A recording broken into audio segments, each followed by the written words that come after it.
Probation में कार्य करने वाले सभी कर्मचारियों के लिए अभी राजस्थान सरकार के द्वारा कुछ नियमों में बदलाव किए गए हैं और नियमों में बदलाव क्या किए गए हैं उसकी बात करें उससे पहले स्वागत करता हूं सभी का वक्त वो चैनल पर।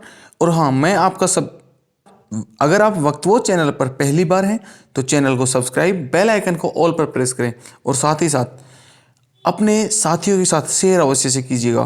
तो आज की खबर है कि प्रोबेशन में काम करने वाले सभी प्रोबेशनरी ट्रेनीज के लिए कुछ नियमों में चेंज किए गए हैं। क्या चेंज हैं देखते हैं। सेवा नियम में चेंज। आज का 22 फरवरी 2021 का एक नोटिफिकेशन है government of Rajasthan finance department rule division memorandum, और सब्जेक्ट में लिखा हुआ है regarding successful completion of period of probation by probationer trainee and grant pay in the pay scale running pay band pay level of the post. और साथियों, खबर क्या है जरा देखते हैं। आज की खबर जो न्यूज है, attention is invited towards finance department memorandum of even number dated 6 January 2020 and 28th January 2020 under which powers are delegated for grant of extraordinary leave of probationer trainee and guidelines have been issued in this regard. According to these guidelines, no extraordinary leave is admissible for study and preparing for competitive examination purpose to a probationer trainee. मतलब इससे पहले probationer trainee के लिए कोई भी छुट्टियां नहीं दी जाती थी, एक्स्ट्रा ऑर्डिनरी कोई छुट्टी नहीं होती थी कि उसमें आप उच्च आगे की पढ़ाई कर सकें या फिर कोई भी कंपटीशन एग्जाम की तैयारी कर सकें। आगे लिखा हुआ है, in case a probationer trainee's absence is for the purpose of higher study preparing for competitive examination the period of absence is treated as dies none and the same is not countable of any purpose, i.e. the probationary trainee is required to complete the period of probation afresh। मतलब जो भी वक्त वो आगे की पढ़ाई या आगे की तैयारी के लिए दिया होता था उस वक्त को उन्हें एब्सेंस मान के आगे की पढ़ाई मतलब प्रोबेशन पूरा करने के लिए एक फ्रेश रूप से प्रोबेशन पूरा मतलब उन छुट्टियों को काउंट ही नहीं किया जाता था कि भाई आगे का प्रोबेशन पूरे का पूरा प्रोबेशन एक फ्रेश तरीके से करवाया जाता था। अब आगे क्या चेंज किए गए हैं देखते हैं। Above provision has caused hardship of the probationer trainee who was counting above provision has caused hardship of the probationer trainee who was continuing some course of higher study or was preparing for the nearby competitive examination at the time of joining of the service probationer trainee। मतलब जब joining के वक्त आप इसमें आगे की पढ़ाई कर रहे थे या फिर ज्वाइनिंग से पहले आप कहीं कुछ अदर कंपटीशन के अंदर फॉर्म लगा चुके थे, तो अब उसके अंदर क्या नियम चेंज किए गए हैं ये देखते हैं।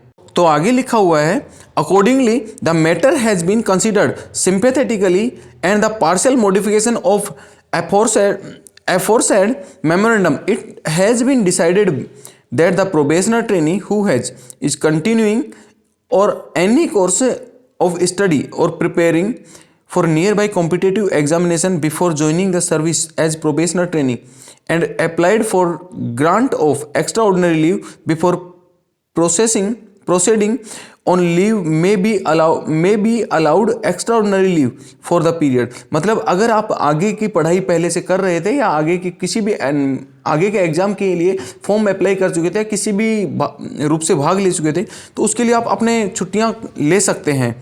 आगे लिखा हुआ है, the probationer trainee period shall extend by the period of extraordinary leave sanctioned for the purpose of continuing course of study और for the nearby competition exam। मतलब जब आप छुट्टियां लेते हैं तो उस वक्त का प्रोबेशन तो आपका बढ़ जाएगा, लेकिन अगर आप बिना छुट्टियों के अगर पहले प्रोबेशन छुट्टियां लेके भी प्रोबेशन करते थे तो आपका पूरा प्रोबेशन ही एक तरह से फ्रेश करना होता था। और आगे साथ ही साथ लिखा हुआ है, दोज हु प्रोसीडेड या proceeds on extraordinary leave without prior sanction shall be treated as cases of willful absence and liable of disciplinary action। It means ये है कि अगर आप बिना सरकार के आदेश से बिना गवर्नमेंट से छुट्टी लिए बिना आप कोई भी काम करते हैं तो आपके आपके पास अनुशासनहीनता का कोई भी कार्य करवाया जाएगा और अनुशासनहीनता मानते हुए आपके खिलाफ कोई एक्शन लिया जाएगा। साथ ही साथ pending cases of extraordinary leave pertaining to completing continuing any course of study और preparing for near by competition examination before joining service to probationer trainee prayer is issue on the memorandum may also be decided by the appointing authority and administrative department in term of this order. मतलब इसके बाद में जो भी probationer trainee होंगे उनके पास उनके department और या फिर अपॉइंटिंग अथॉरिटी से उन्हें अनुमति लेकर उसके बाद में उन्हें आगे का जो भी पढ़ाई है या फिर कोई भी तैयारी है उसके लिए छूट दी जा सकती है। तो साथियों, मेरे द्वारा दी जाने वाली जानकारी पसंद आती है तो वक्त वो चैनल को सब्सक्राइब करें, वीडियो लाइक करें और अपने साथियों के साथ शेयर अवश्य से करें। धन्यवाद साथियों। जय हिंद, जय भारत।